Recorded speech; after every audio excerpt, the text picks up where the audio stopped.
All right, thank you for being here. My name's Aaron, and I'm on the National Climate Assessment Team here at the U.S. Global Change Research Program, or USGCRP. Before we get started, I want to draw your attention to the note in the chat box. Microphones are disabled for all participants, but if you have questions or comments throughout today's session, please enter them in the chat. If you have any technical difficulties, please contact Izzy, who is our tech support person today. Also, please note that all participants are expected to be respectful and considerate toward others per the USGCRP Code of Conduct. Next slide, please.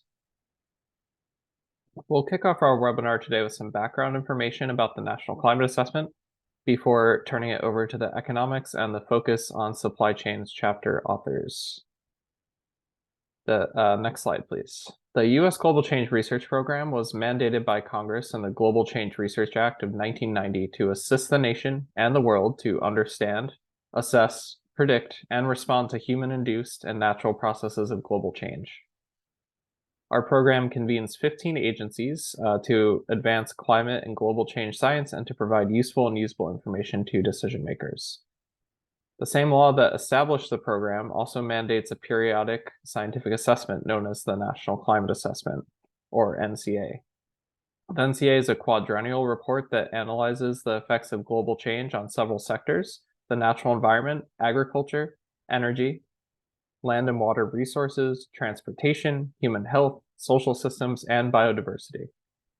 USGCRP is charged with assessing current trends as well as projections for the next 25 to 100 years.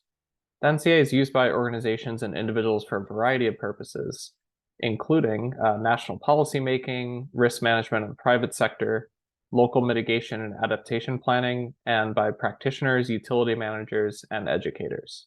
Next slide, please. All right, the NCA authors review a large body of scientific information from diverse information sources. They synthesize that information, examine the confidence in our scientific understanding, and evaluate uncertainties. The fifth National Climate Assessment was written by 500 authors and 260 technical contributors from every state in the nation, as well as Puerto Rico, the U.S. Virgin Islands, Guam, and Palau. The NCA is designed to be policy relevant. Authors distill their findings into accessible language framed around risks to people and important resources. That said, the report is strictly not policy prescriptive and does not advocate for particular viewpoints or policy measures. The NCA uses a wide range of future projections to help decision makers understand the full extent of possible risks that can be avoided or reduced under different scenarios, and leaves it up to that decision maker to ultimately determine their risk threshold. The NCA5 is compliant with all applicable federal laws and policies, including the Global Change Research Act and other laws that govern things like information quality, accessibility, and transparency. Finally, the report involved an extensive review, including several opportunities for public engagement, a review by the National Academies of Sciences, Engineering, and Medicine, and several government science reviews. Next slide, please. Now let's take a look at the NCA5 table of contents. The report, like previous NCAs, covers national level topics, regions, and response actions. It opens up with an overview and followed by 2 chapters dedicated to the physical science of climate change. After that, there are national topic chapters, 10 regional chapters, and 2 response chapters, although response actions are discussed throughout the report. This table of contents has evolved over time, informed by user input. NCA5 added 2 new chapters, one on economics, which we're talking about today, and one on social systems and justice. We also have 5 new focus features, one of which we're talking about today. We have compound extreme events, Western wildfires, COVID-19, today supply chains, and blue carbon. And then we have several appendices, including a new one dedicated to indicators.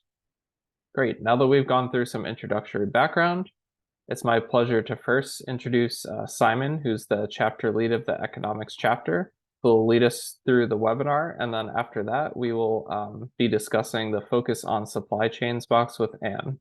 Thank you. Awesome. Thank you, Aaron, for that introduction. Hi, everybody. Thanks so much for taking the time to be here and to learn about the National Climate Assessment, and particularly the economics chapter and the supply chains focus. I think it's really exciting that this sort of webinar is entirely new NCA content for NCA5. And so I think on the economic side, that really reflects the growing importance and the growing recognition of the importance of understanding and quantifying economic impacts of climate change, and understanding what those mean for the United States. So I'm going to talk for 20 minutes or so, give you an overview of what we talked about in our chapter. Then I'll pass it over to Anne, and then we'll have some Q&A and discussion, which I'm really looking forward to. Before I get into the content of the chapter, I wanted to just give you a sense of the large team that contributed to this chapter. I'm honored to be joined today by several of my chapter co-authors who will be able to help with the Q&A a little bit later. But you can see that we have this, Aaron mentioned 500 plus authors. Here is one sort of slice of those authors coming from everywhere from academia and research institutions to think tanks and non-governmental institutions to the federal government to the private sector. So a really sort of diverse team bringing expertise from sort of all corners of our country to inform our chapter in this report. So the key takeaways from the economics chapter are that, firstly, climate change is expected to impose substantial new costs to the U.S. economy. Those costs are already being seen. They're expected to grow in the future, and they are projected to be distributed unequally, regionally, and across different socioeconomic groups. Markets are responding to climate change. That is sort of one of the big ways that markets can sort of help us adapt to and prepare for climate change. So we're seeing market responses. We expect them to get stronger as climate change progresses. A really important part of that is that this is going to raise new costs and new challenges in insurance systems and in public budgets, some of which weren't really designed with climate change in mind at all. And so it's really important to be aware of sort of not just the direct impacts of climate change on our economy, but the sort of indirect and secondary impacts that can be just as important, if not more important.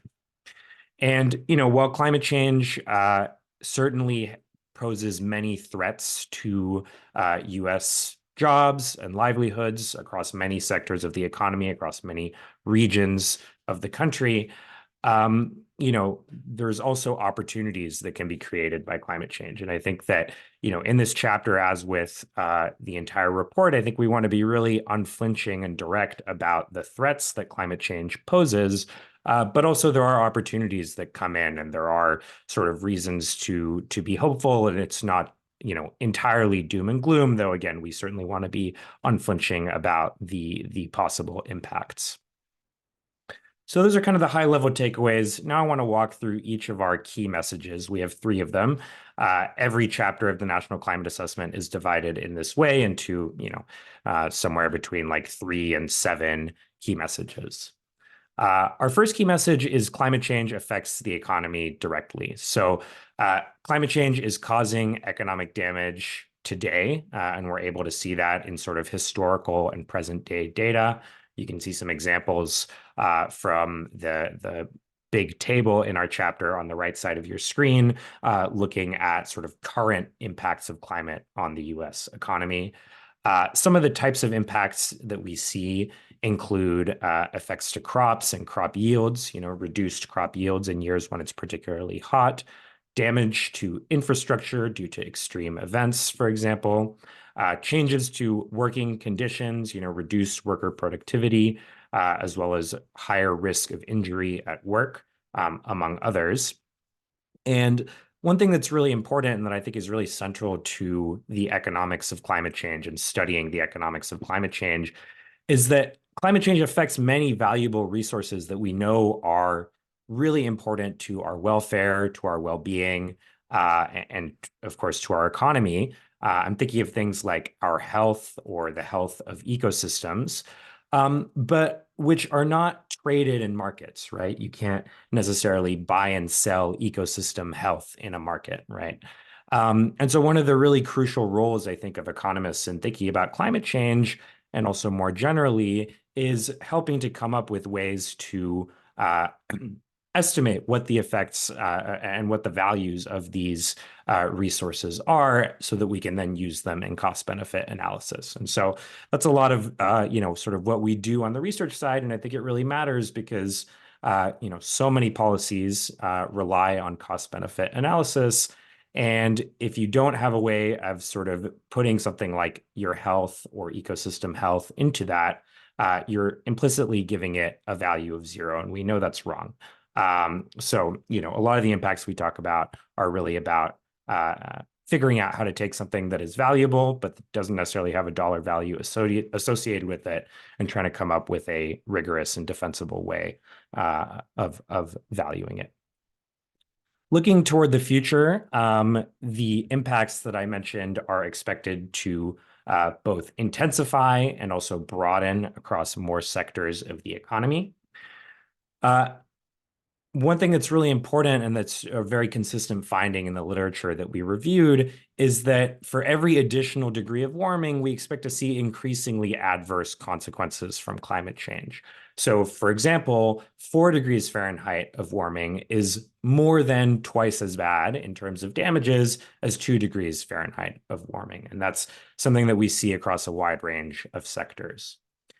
Now, there's a lot of uncertainty in the projected impacts of climate change. So there's, for example, given a certain level of emissions, there's uncertainty in exactly how the climate is going to respond and exactly how economic and social systems will respond.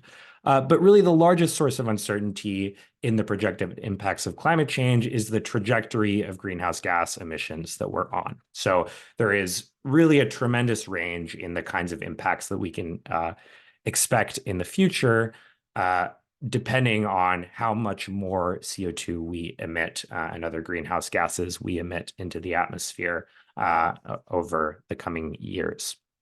Now, that's really important because one of the sort of boxes in our chapter discusses uncertainty, and the fact that uncertainty itself can be a cost or a burden, right? If you need to prepare for multiple possible futures, if you need to deal with, not really knowing what the future is going to look like, that itself can be a cost, and indeed is part of the cost, the economic cost of climate change.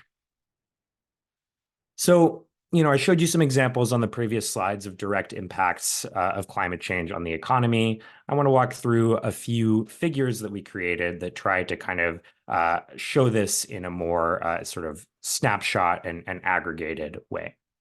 So this first one is showing you projected damages in units of dollars per capita or dollars per person across each of the NCA regions, so across the different regions of the United States, as well as across a variety of different sectors of the economy. And so positive numbers here mean damages or costs, negative numbers mean benefits. And so, I think the picture that emerges here, if you first focus on sort of the panels A and B at the top, on the top row, is a story of inequality, right? Some regions are going to benefit from climate change. For example, Alaska is expected to experience reduced mortality because of fewer, cold winters. On the other hand, the vast majority of regions are going to experience damages in pretty much all sectors, and the magnitude, the size of those damages is going to vary a lot across sectors and across regions. Now, really importantly, when we sum all of those up and we take into account who lives where in the United States, the result is I think, quite resounding story of sort of net damages nationally. So, okay, where were we? We're talking about how climate change impacts the US economy directly.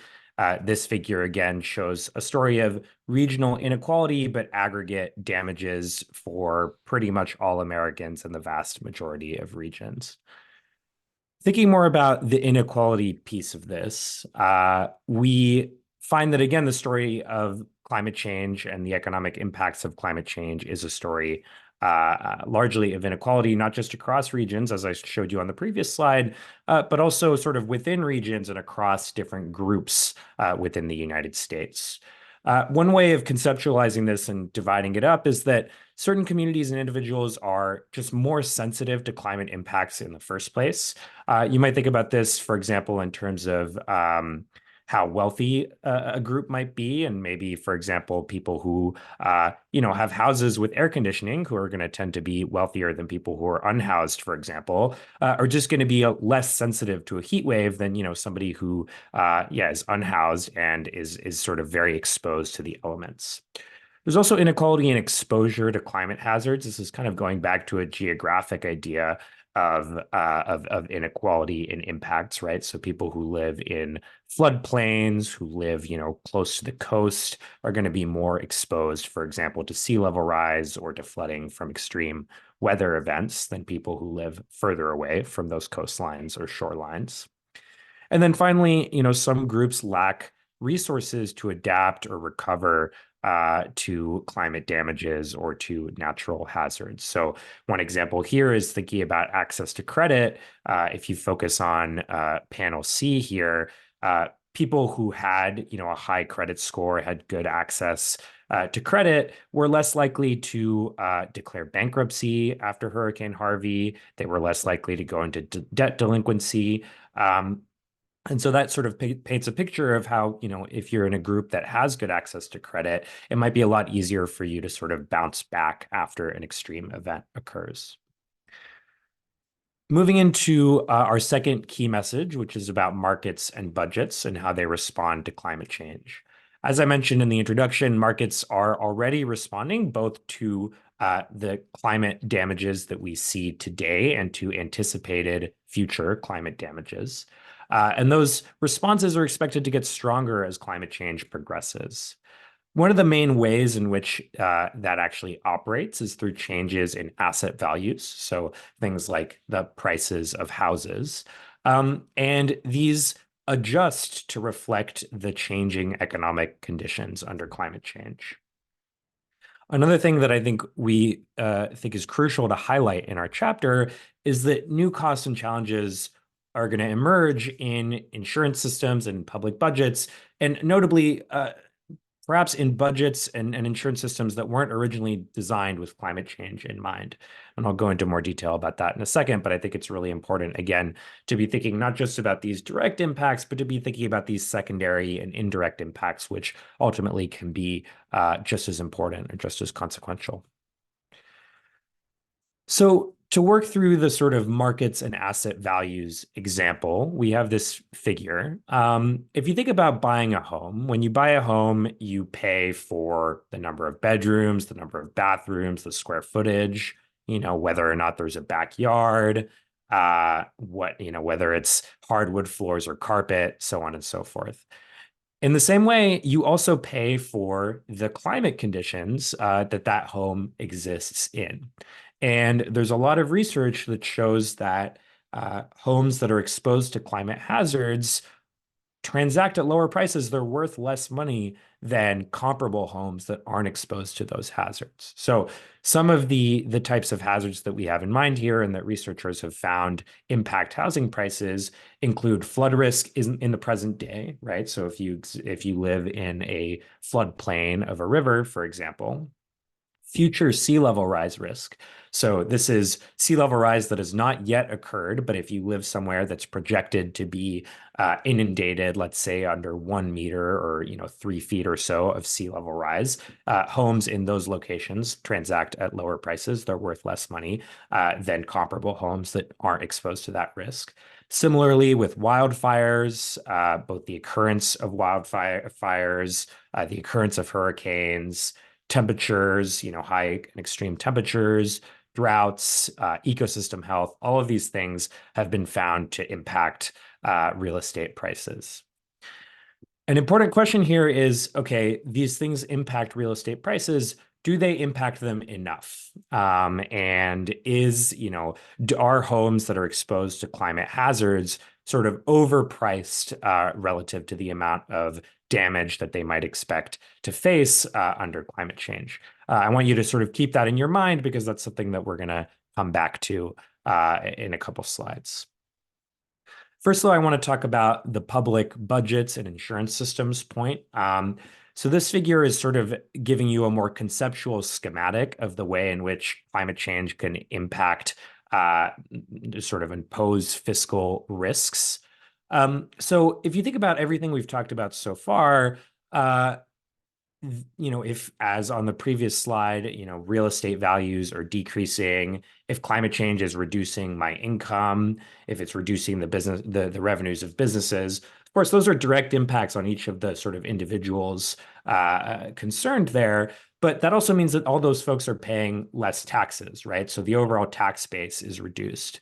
At the same time, there's a growth in the expenditure requirements that the government has, right? So if climate change is leading to more extreme events, which are damaging infrastructure, that raises the costs of infrastructure. Similarly, if we're paying a lot in disaster relief, as well as, there's research that shows that healthcare utilization goes up after a hurricane or another extreme event. Same with public insurance, whether it's public health insurance or the National Flood Insurance Program, which provides subsidized flood insurance to people who live in floodplains, or the Department of Agriculture's insurance program for crops. The demands on all of these programs are going to increase under climate change. And so these can kind of compound and have a net negative impact on public budgets, which, especially for some, smaller, whether it's municipal or other budgets, could potentially pose some real fiscal risks, as well as risks to programs like, of course, the National Flood Insurance Program or USDA, it's Department of Agriculture crop insurance. But also programs that, as I mentioned at the beginning, are not necessarily directly tied to climate change, right? So things like Medicare or Medicaid or the Supplemental Nutritional Assistance Program. The demands on those programs, which at face value don't seem to be directly related to climate change, have been shown to sort of be increased when extreme events occur, and so therefore are likely to be more burdened under climate change as well. Moving on to our third and final key message. This is kind of summing up everything that we've talked about in the prior two key messages. So the economic opportunities for households, businesses, and institutions will change. So as we already mentioned and sort of went through, climate change is projected to impose a variety of new and higher costs on most households. That's going to impact a wide swath of their economic and non-economic lives, right? It's going to impact their incomes, their employment opportunities, their conditions of work. It's also going to impact their quality of life. In terms of businesses face those same set of direct impacts. They also face new risks and new opportunities. A major one of those we're going to talk about in more detail, and Anne is going to take us through, is risks to supply chains. Changing patterns of international trade, changing demand for American-produced goods abroad, and vice versa. And then looking at the sort of institutional level, we're going to see existing programs used more intensively and in new ways. It's sort of what I was discussing on the previous slide. And one piece of this, which I think remains certainly more uncertain, but I think is very important to be thinking about and to be trying to understand and prepare for, is that some of these impacts can start to generate sort of system-wide risks. So what do I mean by that? One set of possible system-wide risks are risks to the financial system, risks of a sort of financial market crash or something like that. I mentioned earlier that, we see that real estate prices are impacted by various climate hazards. But there's a question of, are they sort of impacted enough? And there's some evidence that they're not, in the sense that, yes, homes that, for example, are exposed to flood risk transact at lower prices than homes that are not, but they maybe don't transact at low enough prices. And what that might mean is that, there could be a price correction one day, in which the prices of those homes sort of reflect the true risk of flood risk, for example, on those homes. And so that sort of price correction, much in the way that we saw, in the 2007, 2008 housing market crash, which then, of course, led to the Great Recession, can have broader impacts on the financial system and potentially lead to these sort of broader and larger financial impacts. Again, these are things that we have sort of less strong confidence on, but that are potentially really consequential. The other set of impacts that we might see sort of having an institutional or a system-wide level consequence are, there's some evidence that the conditions that support political and economic stability and prosperity can be undermined by climate change. And so, whether it's political turnover, whether it's unrest, there's some evidence that these sorts of issues and events are more likely to happen under climate change and under sort of adverse weather and climate conditions. And so again, that's another sort of set of potentially systemic risk that can arise with climate change. And then finally, of course, there's a whole chapter about adaptation. And so we don't talk a lot in this chapter about adaptation, but we do mention that, coming on the sort of opportunities side, the design, evaluation, and deployment of adaptation technologies and policies has a lot of potential to strengthen our national preparedness for climate change and sort of help us cope with with climate damages. So that's a sort of rapid overview of our chapter. I highly encourage you to take a look at the chapter. There's more, of course, much more detail. There's more figures that I didn't include here. And yeah, I'll now pass it over to Anne, and looking forward to the Q&A in a few minutes.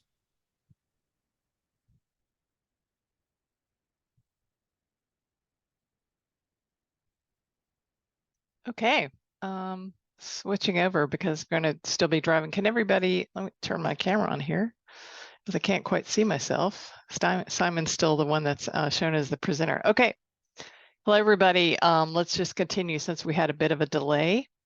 My name is Anne Kosmal. I am an architect at the U.S. General Services Administration. Before I proceed any further, I just want to make it clear that I'm representing the content from this 5th National Climate Assessment as a lead author, not as the policies or the positions or the authorities of the federal agency that I work for. So just want to make that abundantly clear. So next slide, please. I would like to remind everyone else, besides the first slide that I just showed, which is the web page for the risk to supply chains, to also be sure, as it relates to both the economics chapter and to this section on supply chains, to be sure that you visit the updated glossary of the 5th National Climate Assessment. The 5th National Climate Assessment has a number of updated terms, which is significant for folks that are, whether you're working the federal sector or otherwise, and some of the topics and terms that we're going to use here today. Next slide, please. So a reminder is that the National Climate Assessment uses risk-based framing. And in the context of this focus box, we're going to be touching both on physical and transition risks. And if you're not familiar with the term transition risk, I would encourage you to take a look at the glossary. Yes, next slide. So we're going to dive directly into the content. A focus box is structured a bit differently than chapters. So we're going to, you'll see this as we present. Obviously, the supply chain risks due to climate change, it is already affecting the livelihoods and the investments, often in lasting and unequal ways. And what, in addition to what I'm saying is highly distilled, the content on the slide is also highly distilled from the writing in the section. I would encourage you all to read the section yourself and come to your own conclusions. Next slide, please. The other aspect here is that there is an opportunity for these supply chains to, in fact, adapt because they are large and they're interconnected and they have these sorts of recurring risks. Next slide.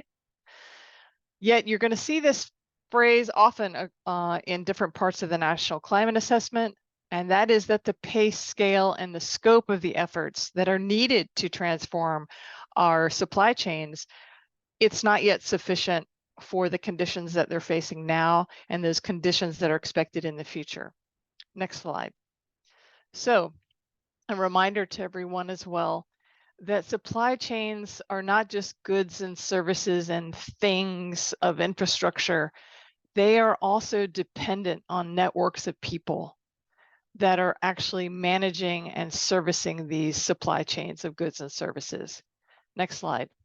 And this is where the factors of compounding risk, some of which Simon in the economics chapters touched on, this heavily ties into this topic area because the aspects of risk distribution and resource access, particularly for marginalized communities, is a compounding risk. This is where I would also like to bring the attention to any of the focus boxes that are in the 5th National Climate Assessment. The content ties, particularly in supply chains, to every single chapter in the National Climate Assessment and additional scholarly literature detailed and specific to supply chains. So take a look at this section of the chapter on compounding risks for more on these topics. Next slide, please. And this is where, as well, in compounding risks, it ties to geopolitical instability as well as national security vulnerabilities.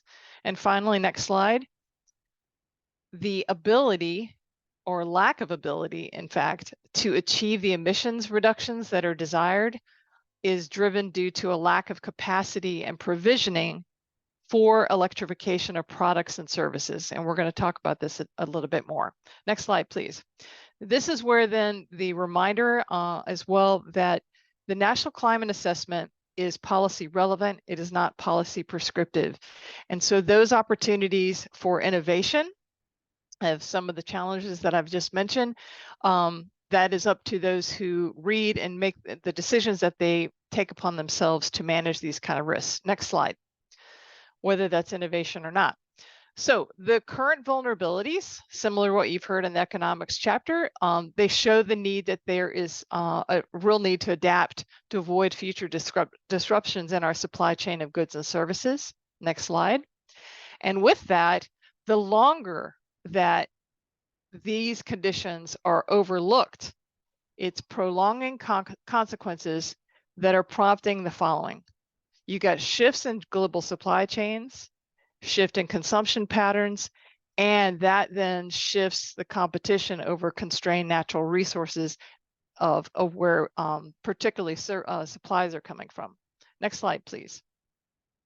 So, for example, the one that we've used in our box is that we have taken the example, we discerned a long time what is most relevant and to convey these topics. And everyone eats in some form or another, or otherwise we wouldn't be here. So we took the example from the food supply chain, and all the way from production through retail to household, that climate change is causing these phases of delivering food supply to be vulnerable. And I want to make it very clear, it's not just exposed, it's not just sensitive, it's in fact vulnerable. So next slide, let's take a look at the diagram together briefly. This diagram is figure F4.1. And the example is where we're taking in orange the hazard of droughts and tracking it through drought and animal production. Now, we certainly recognize that not everyone is consuming animals, but many folks not only consume, but also their livelihoods rely on animal production. And in the case of droughts, it is affecting every single aspect all the way through to consumption. The blue examples that you see are other hazards as they relate to animal production. And I would also encourage everyone as well to look very closely at the agricultural and rural chapter that's here in the NCA5. Very informative on the topic of food security. Next slide, please. So again, these opportunities for innovation and demand planning, particularly as it relates to the specifics of food security, are likely of interest to everyone that's either that's here live today or is watching this as a recording in the future. Next slide, please. So the transition and those kind of transition risks and how we move to electrified of electrified services, electrified goods, that demand for those upstream minerals and bulk electric supply goods and materials for the electrical infrastructure that we need for that type of energy that is electrified and those technologies, that demand is making a considerable change. Next slide, please. So that compounds, as we mentioned earlier, it's shifting material sourcing of where are these materials coming from, who are they coming from, how are they coming from. Next slide. And that is also going to require, and in addition to those sorts of compounding risk, major transformations in the basic ways in which we're getting things around those goods and services. So that is reliant on not only the transportation infrastructure, but the technologies that support our transportation of getting things around from point A to point B, from wherever they are logistically, whether that's global or national or local. Next slide, please. So I'd like to just point out here, one of the parts of that's in every single chapter of the NCA and including these focus boxes is the aspects of traceable accounts. What was it that we is outside of the scope of the literature, or what we addressed in the writing and then the findings collected. So this is caution of what's outside of the scope. So next slide, please. It is very difficult to predict the changes, and particularly the human responses, as it relates to supply chains. And this is not because of uncertainty in climate science. What we're getting at is the uncertainty in decision science and behaviors, whether it be at the individual or a governance or government scale. Next slide, please. And the reality that supply chains have very complex factors that are influencing their size and composition, some of which I mentioned earlier regarding those shifts of materials sourcing and how that is handled. Of course, this also is highly affected and vulnerable, as we've shown in the examples, is highly affected by the frequency and intensity of extreme weather events and whether or not they're driven by climate change, right? And those attribution and detection studies that often accompany those sorts of events. Please see the climate trend chapter for that. Next slide. And finally, then, again, is the uncertainty in the choices that businesses and governments make in their policy, or that they don't make, and their ability or lack of ability to build adaptive capacity, and the ways in which they ensure equitable distribution. So next slide is the last slide. I encourage everyone then to consider these things and how it is that you may be taking this to operationalize and the decisions that you make as an individual, or those that you make as a company, your business, your pursuits, a neighborhood, or in your activities and your in governance. Thanks.